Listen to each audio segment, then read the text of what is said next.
Imagine a house where doors lead to nowhere, staircases end at the ceiling, and hallways resemble an endless maze. For over 38 years, Sarah Winchester dedicated her life and an incalculable fortune to constructing this surreal mansion. But why? Some say it was to escape ghosts, while others believe she was hiding a much darker secret.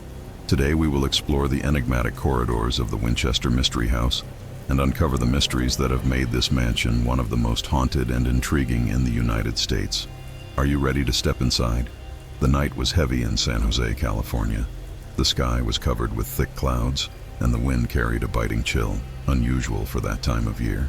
Jack, a young filmmaker obsessed with mysteries, drove slowly through the deserted city streets, illuminated only by the yellow glow of the streetlights. He wasn't there by chance.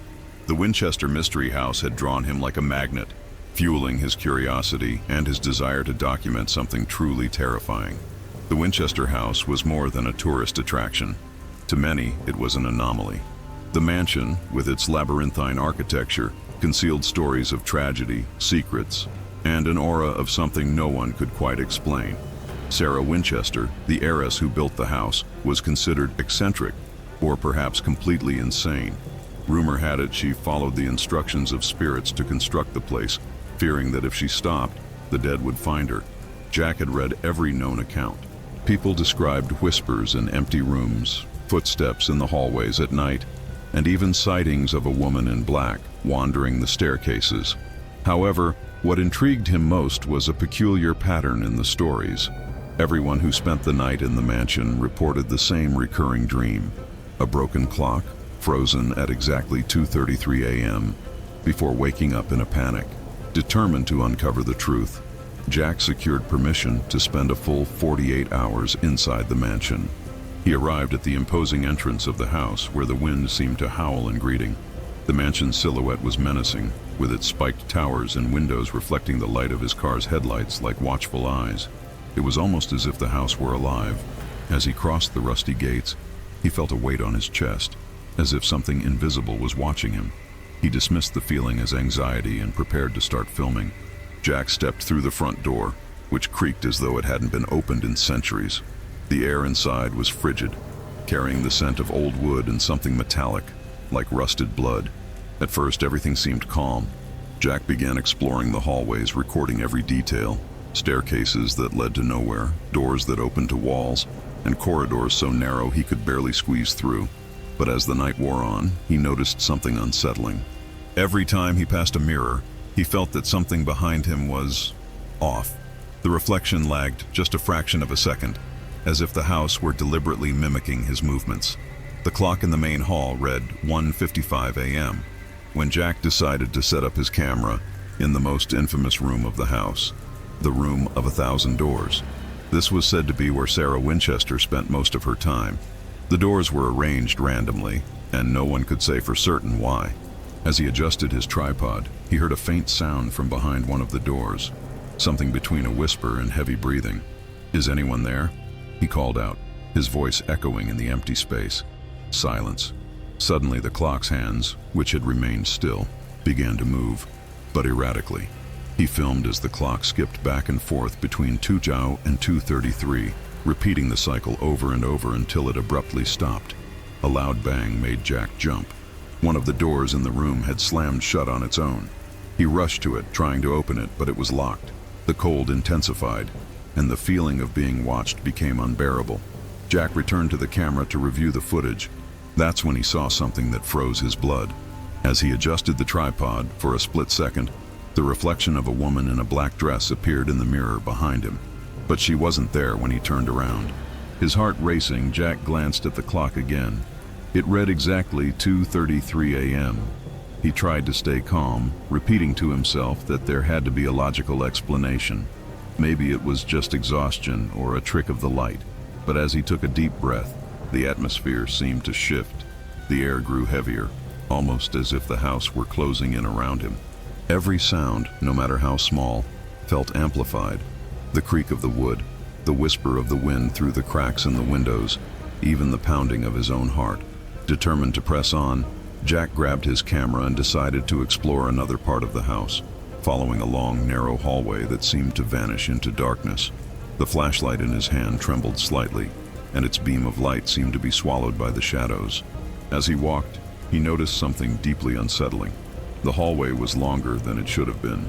He turned back to look behind him and realized with a sinking feeling that the door he had come through was gone. Only seamless walls now surrounded him. This isn't possible," he murmured, trying to control the rising tide of panic. Suddenly, a sound echoed ahead, a low moan mixed with the shuffle of footsteps. Jack froze, straining to pinpoint its source. It was impossible to tell if it was close or far away.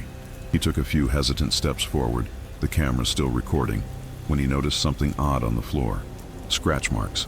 Long grooves ran across the wooden floorboards, as if something heavy had been dragged. The marks led to a red door at the end of the hallway.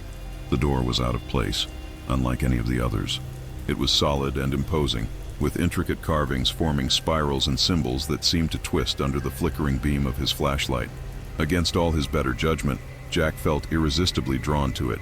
It was as if an invisible force was pulling him forward.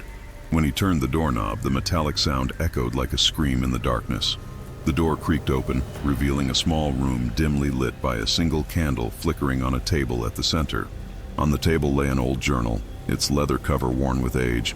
Jack hesitated, but his curiosity got the better of him. He began flipping through the pages, which were filled with frantic notes and unsettling drawings. There were portraits of people with faces twisted in terror, symbols resembling runes, and one phrase scrawled repeatedly across every page: "Do not trust the mirrors." As he read, the room grew noticeably colder. The candle flickered violently, though there was no wind. That's when he noticed something in the corner of the room, a large mirror draped with a white sheet. The fabric shifted slightly, as if something beneath it were breathing. Jack stepped back, but before he could react, the sheet fell on its own, revealing the mirror. The surface of the glass was oddly fogged, as if someone had exhaled on it.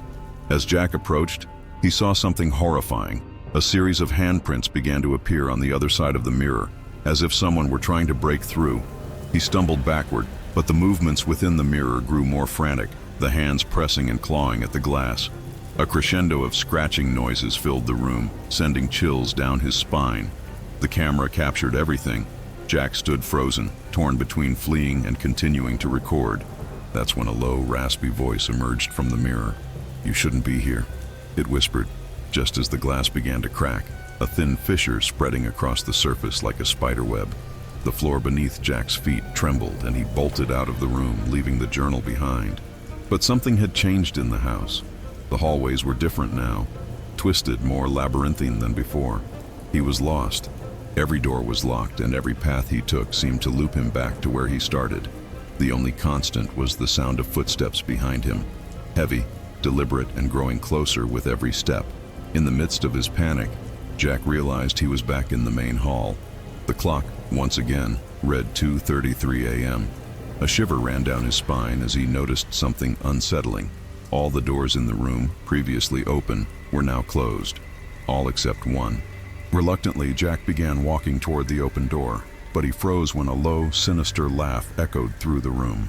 He spun the camera around, trying to capture the source of the sound, but all it recorded was the reflection of the mirror in the center of the room, and the figure of the woman in black standing directly behind him. Jack froze in terror. The figure in black remained motionless in the reflection, but when he turned to confront her, there was no one there, only emptiness. The camera in his hands trembled, capturing the oppressive silence of the room. He knew something was terribly wrong, far worse than he had imagined when stepping into the Winchester mystery house. The clock on the wall began making an unnatural noise, like it was grinding against time itself. Jack looked up at it and saw the impossible. The minute hand was spinning backward. Before he could react, a deafening bang echoed through the mansion, followed by a distant scream. Instinctively, he ran toward the sound, but every step he took seemed to lead him further away. The hallways twisted and shifted around him. Doors appeared where there had been none, and the oppressive sense of being trapped in a nightmare became suffocating. Finally, Jack stumbled into a room he didn't remember seeing before. It was massive, with a high ceiling adorned with ancient chandeliers. In the center of the room stood a round table surrounded by 7 chairs. Each chair was occupied by something or someone. Jack hesitated to approach, but as he took a step forward, He realized the figures seated were old mannequins, their painted expressions fixed in unsettling smiles. All of them were facing him. In the middle of the table sat a golden clock, identical to the one in the main hall, its hands frozen at 2:33. Jack heard a low laugh behind him. When he turned around, he found himself face to face with what appeared to be the woman in black. Her face was as pale as death, with hollow eyes that seemed like bottomless pits. "You were warned," she whispered, her voice like the sound of shattering glass. "But you insisted on seeking answers." Jack tried to step back, but his feet felt glued to the floor. The woman raised a bony finger and pointed toward the clock. With each passing second, Jack felt as though he was being pulled into something. Not the room, but a memory, or perhaps a place suspended between time and space. Suddenly, Jack was no longer in the mansion. He found himself in an open field surrounded by a dark forest. At the center of the field stood an unfinished structure, a strange replica of the Winchester house, but with crooked walls and doors floating in midair. He could hear voices around him, whispers and moans, but he couldn't see anyone. The clock still read 2:33, but now it was in his hands, burning as if it were on fire.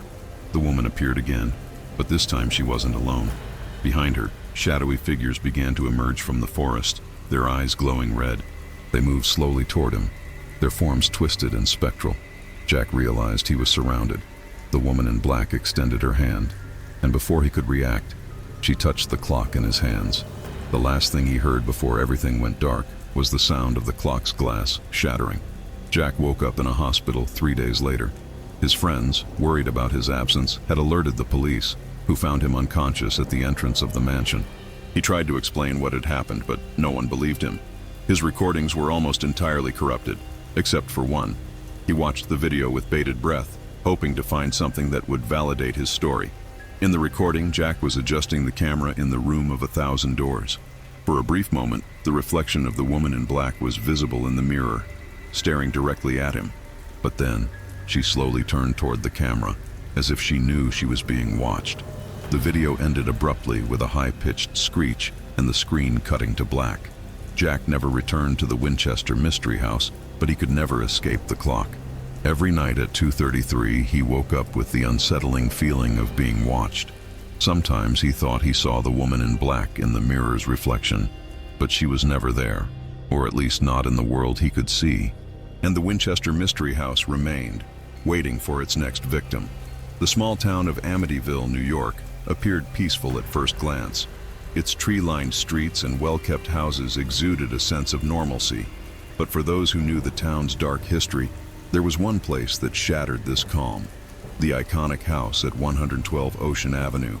With its distinctive windows shaped like eyes, the house seemed to silently watch the neighborhood, bearing a reputation no one could ignore. Emily and her younger brother, Jake, had grown up hearing the rumors about the house. Tales of brutal murders, paranormal activity, and the terrifying experiences of the Lutz family were etched into the memories of every local. Yet over the years, the house had been relegated to the status of an urban legend. That was until an unexpected auction brought the property back into the public eye. Emily, a freelance journalist, saw the auction as a unique opportunity for her career. After persistent efforts, she secured exclusive access to spend a night inside the house and document her experience. She believed that the horrifying stories surrounding the house were exaggerations or the product of wild imaginations. But Jake, always the skeptic, insisted on accompanying her to ensure his sister wouldn't get swept away by local folklore. The pair arrived at the house at dusk. The trees surrounding the property cast long, twisted shadows, and the air felt colder than the rest of the town. "Well, there it is," Emily said, trying to sound confident. Jake, however, frowned. "It looks more threatening than I remember," he muttered. As they stepped inside, Emily began recording with her camera. The interior was surprisingly intact, as if no one had truly left the place. The smell of aged wood filled the air, and the creaking floorboards echoed with each step. The kitchen still had old appliances, and the faded wallpaper seemed to whisper stories from the past. "If this house is haunted, it's playing it cool," Emily joked as she filmed. But Jake felt uneasy. There was something he couldn't quite put into words, a heaviness in the air, as if the house were watching their every move. As night fell, the siblings prepared to explore the upper floors. Emily was going over the stories of strange occurrences tied to the house, the inexplicable smell of sulfur, voices whispering names, and shadowy figures appearing in the corners of rooms. "Are we going to be the first to prove all of this is real?" she said half-jokingly.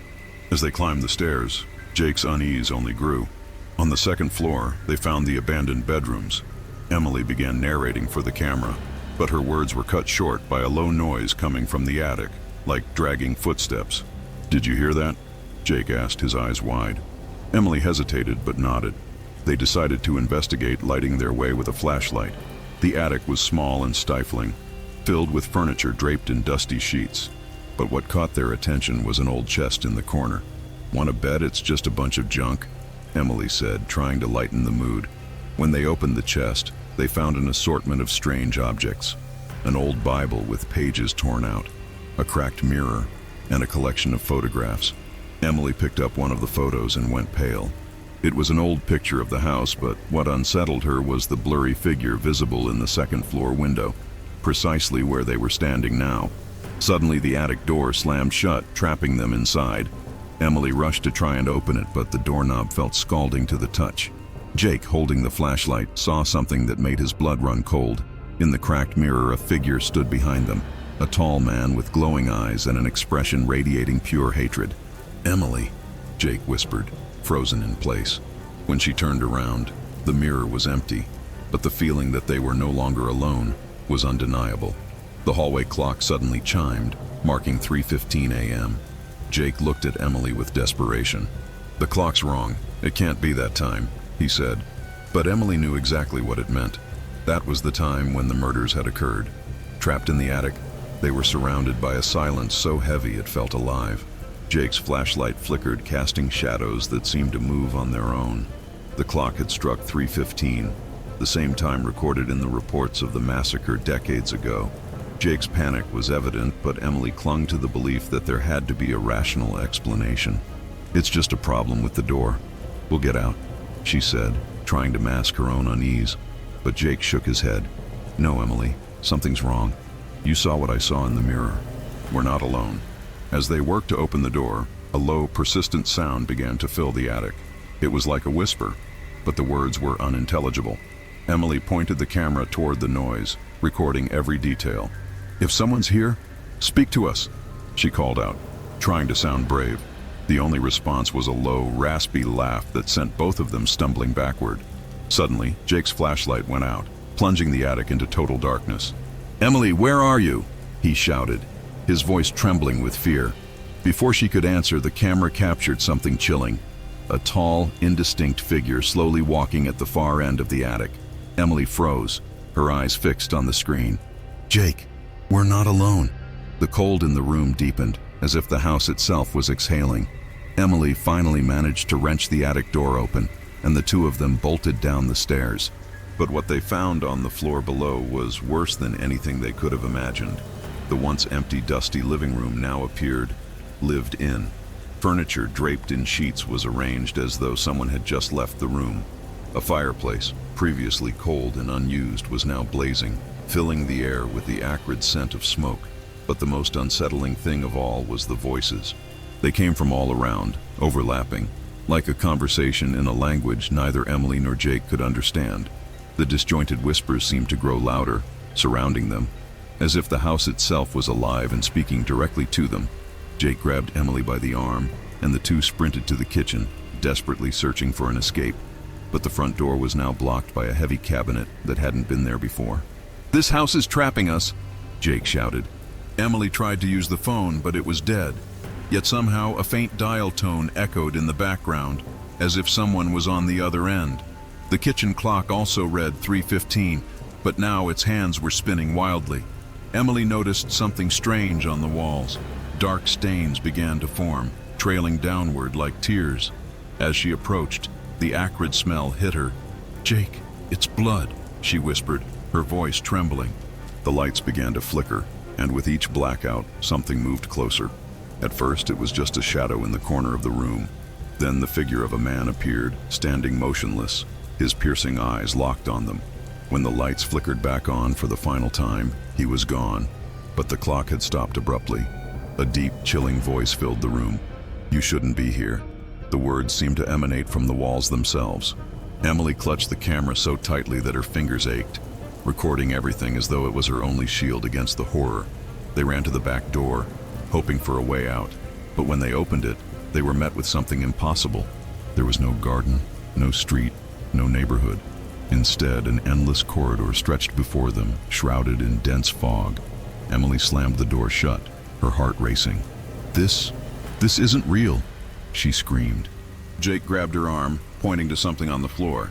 It was the chest they had found in the attic, but now it was open, and the photographs were scattered across the ground.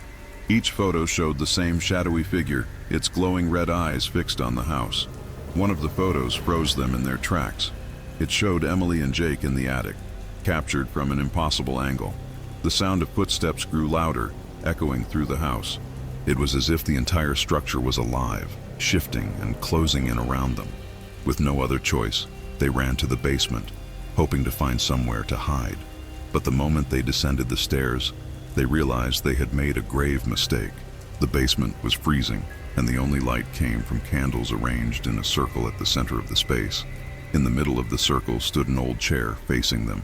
Something seemed to shift on it, but it was too dim to see clearly.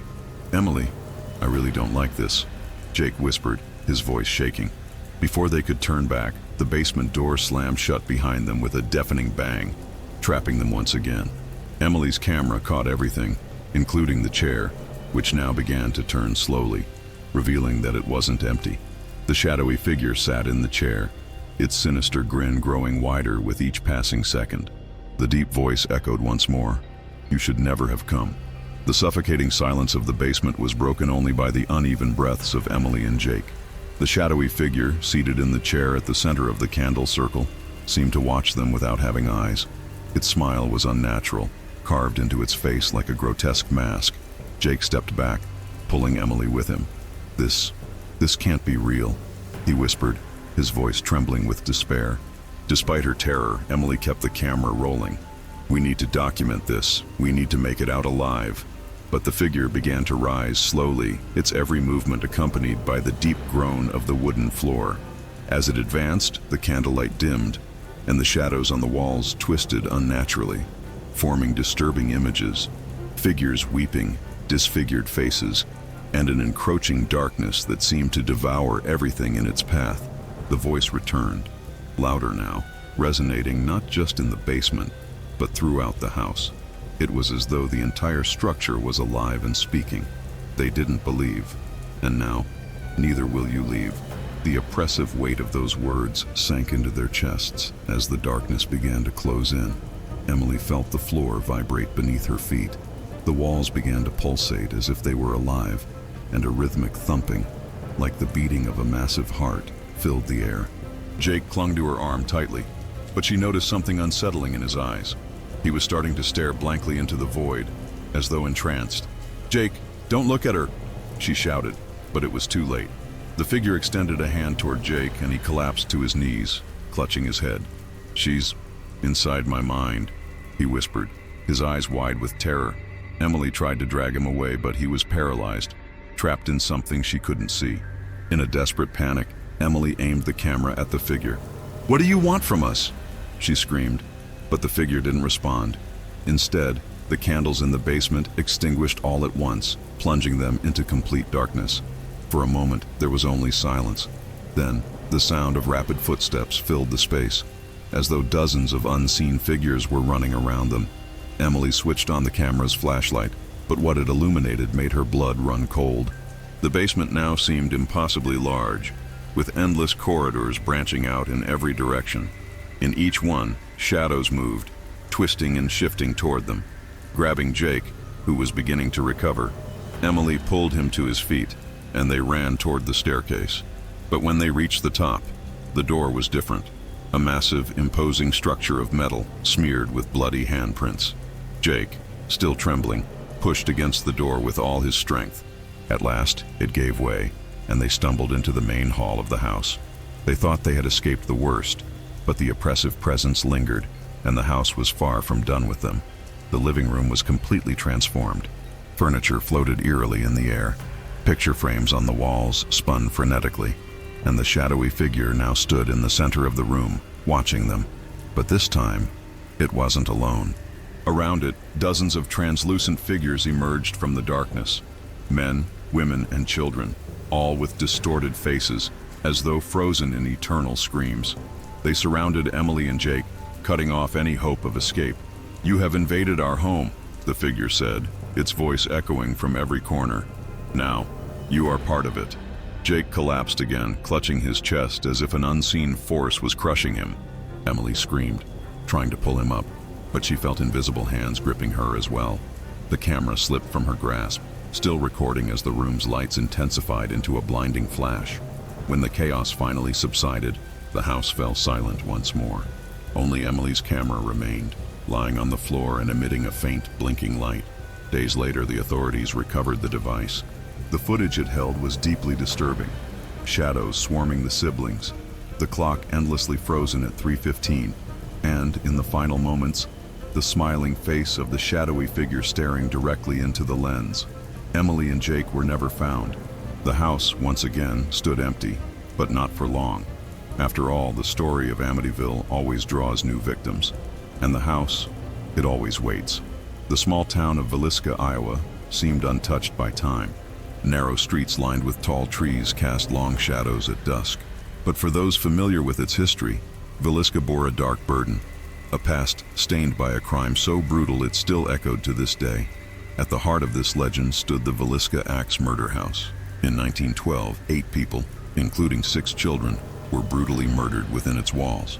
The case was never solved, and the unanswered questions turned the house into a magnet for ghost hunters and curiosity seekers from around the world. They came seeking more than answers.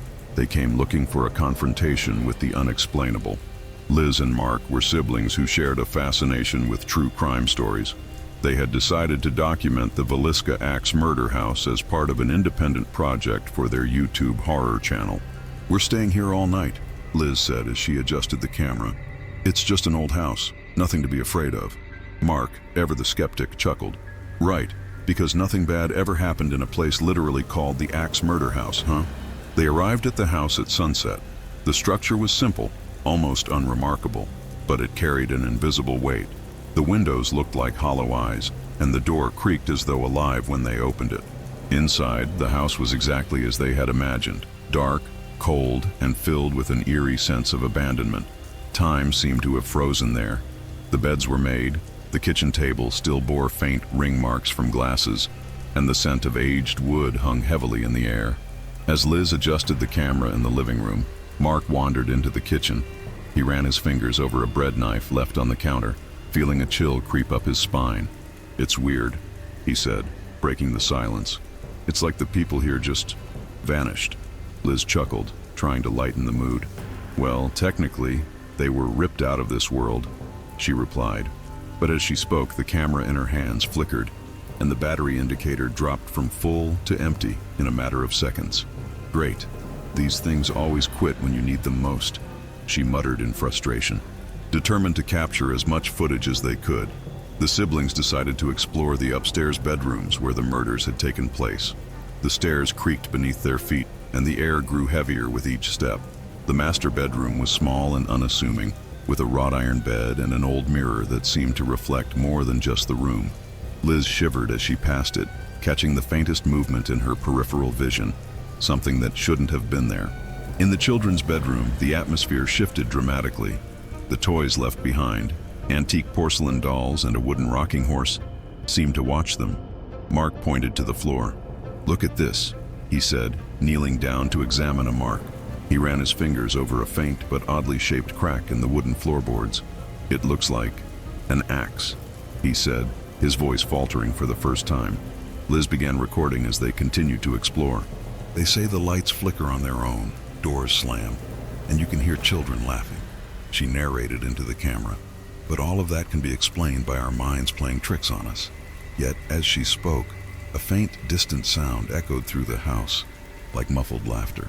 "Did you hear that?" Mark asked, his eyes fixed on the hallway door. Liz nodded but tried to rationalize. "It's probably the wind," she said, though there was no wind that night. They made their way back downstairs to the living room, doing their best to ignore the growing sensation of being watched. While reviewing the footage, they noticed something that made both their blood run cold. In one of the shots from the children's bedroom, a vague figure stood in the background, barely visible. It was tall, broad-shouldered, and appeared to be holding an axe. Mark froze the video, pointing at the screen. "That wasn't there when we went in," he said, his voice shaking. Liz glanced at the wall clock in the living room. It read exactly 2:12 a.m., the time when the murders reportedly began, according to the historical accounts. And then the light in the room flickered. The light in the living room flickered again, but this time it stayed off for longer. When it came back on, Mark and Liz felt the atmosphere shift. It wasn't just the cold that surrounded them. It was as if the entire house was breathing, pulsing with a life of its own. Liz adjusted the camera, trying to mask her growing fear. "If this is an electrical glitch, it's a pretty convincing one," she said with a nervous laugh. Mark didn't respond. He was staring intently at the mirror on the wall. "Liz, can you see that?" he asked, his voice barely above a whisper. In the reflection, the room appeared different. The shadows were darker, more defined, and something in the corner of the mirror seemed to move. When Liz turned to look directly, there was nothing there. "This is impossible," she murmured, adjusting the camera to focus on the mirror. But before she could record anything, the sound of heavy footsteps echoed from above, as if someone were walking across the floor upstairs. "That's not possible," Mark said, his eyes fixed on the ceiling. "We were just up there." There was no one. Determined to find out what was happening, the siblings grabbed their flashlights and cautiously climbed the stairs again. But what they found was different. The upstairs hallway was longer, the walls darker, as though the house itself had shifted. "This wasn't like this before," Liz whispered, sweeping her flashlight across the corridor. The doors now seemed more numerous, and their presence felt wrong, as if the house were growing and twisting to keep them inside. They decided to start with the children's bedroom. At first, everything seemed the same, but then Mark noticed something he hadn't seen before. The porcelain dolls had moved. "They were facing the window when we left," he said. Now, the dolls were turned toward the door, directly at them. Liz stepped closer, trying to record the scene, but the camera started glitching again. "I hate when this happens," she muttered, though her voice betrayed her growing fear. Mark, meanwhile, was fixated on something on the floor. It was another mark, similar to the crack he had found earlier, but this time it was deeper and unmistakable, the distinct outline of an axe. Suddenly, the bedroom door slammed shut with a deafening bang, making both of them jump.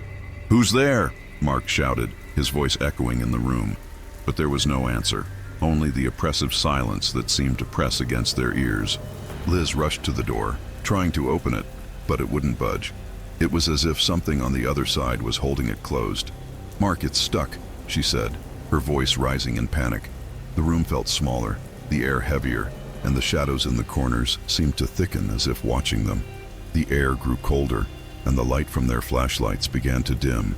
Then they heard a sound that chilled them to the bone, a child's laughter. It was faint, almost a whisper, but unmistakably coming from inside the room.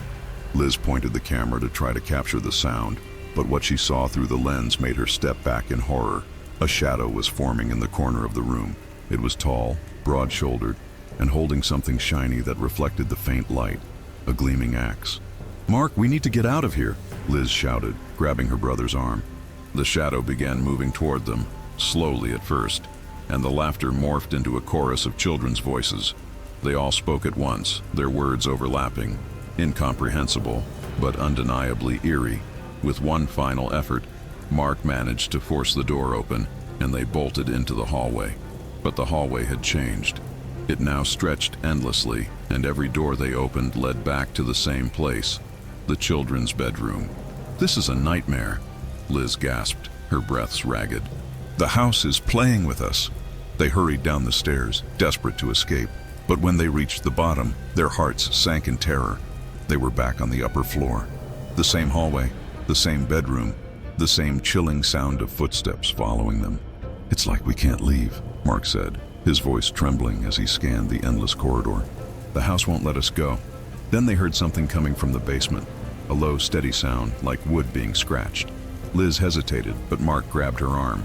"Maybe it's the way out," he said, though he didn't believe it himself. They descended the narrow stairs to the basement, where the darkness felt even more oppressive. The basement was almost empty, except for a single light bulb swinging from the ceiling. On the floor, more axe marks formed a strange circular pattern around an old chair. On the chair sat a porcelain doll, carefully placed, holding a miniature axe. Liz started recording, but before she could say anything, the light went out. Heavy breathing filled the air, followed by footsteps that seemed to come from all directions. Mark gripped Liz's arm tightly. "Something's here," he whispered. And then a deep, raspy voice echoed through the basement. "You came to us. Now, you'll never leave." The raspy voice echoed through the basement, vibrating against the walls and making the air feel thick and oppressive. Liz and Mark stood frozen, unable to comprehend what they were facing. The only remaining light was the faint glow from Liz's camera, capturing the unsettling movement of the chair at the center of the circle.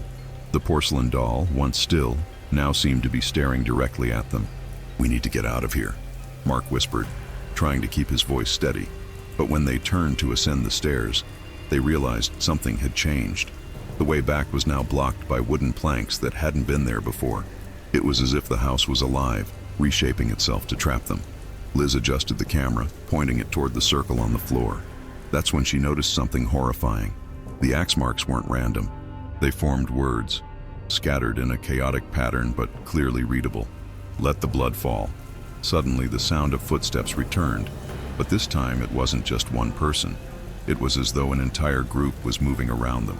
Shadows began to dance on the walls, forming human-like figures that seemed to stare at Liz and Mark with hollow, menacing eyes. The sound of children's laughter echoed again, mingling with a low, muffled sobbing. The combination sent chills down their spines as the oppressive presence in the room seemed to grow stronger with each passing second. "Who's there?" Liz shouted, gripping the camera as if it were her only weapon. No response, only the growing sound of something dragging across the floor, metal scraping against wood. The shadowy figure emerged again, stepping out from the darkest corner of the basement. This time it was impossible to ignore. Tall, broad-shouldered, holding an axe that dripped with something dark and viscous, as if blood were streaming directly from its blade. "You're next," the deep, resonant voice said as the figure took a step toward them. Liz yanked Mark by the arm, and they stumbled toward the circle of candles, the only source of light in the oppressive darkness. As soon as they stepped inside the circle, the voices stopped. The silence was deafening, and for a moment, it felt as though time had frozen. "I don't think we're supposed to be here," Mark murmured, his voice shaking. Before Liz could respond, the circle began to glow. The axe marks on the floor lit up in a fiery red, and the distant sound of a clock ticking filled the air. It was as though time itself was rewinding, an eerie sense that they were trapped in a moment that didn't belong to them. Liz glanced at her camera, but it was no longer recording. The screen displayed a single frozen image, the faces of 8 people, all staring directly at her, their expressions locked in absolute terror. She recognized them instantly. They were the same faces from the old photographs she had researched, the victims of the 1912 murders. Her breath caught in her throat as the glow of the circle intensified, and the basement seemed to shrink around them. The figure took another step closer, the scrape of the axe echoing like a death knell. Suddenly, an ear-splitting scream filled the basement, followed by violent pounding against the walls. Liz and Mark tried to run, but an unseen force shoved them back into the circle. "This is it," Liz said, her voice trembling. "The house wants us here." The shadowy figure took another step closer, and now the other shadows were advancing as well, encircling them. Liz clutched the camera tightly, her last lifeline, and pointed it toward the figure. "Why? Why us?" she shouted. The figure tilted its head as if contemplating her question. "You came seeking answers," the voice boomed. "Now you are part of them." Before they could react, the basement was engulfed in a blinding flash of light. The air crackled with energy, and for a moment, everything felt weightless, as if reality itself had been torn apart. When the light faded, the basement was empty. No marks on the floor, no doll, no shadowy figure, just silence. The oppressive presence was gone, leaving only the faint hum of Liz's camera, still clutched in her hands. But the screen remained blank, as if it had recorded nothing at all. Liz and Mark looked at each other, shaken and pale, and made their way back up the stairs, unsure if they had truly escaped, or if the house had simply decided to let them go. Days later, authorities found Liz's camera at the entrance of the Villisca Axe murder house, along with her shoes. There was no trace of her or Mark.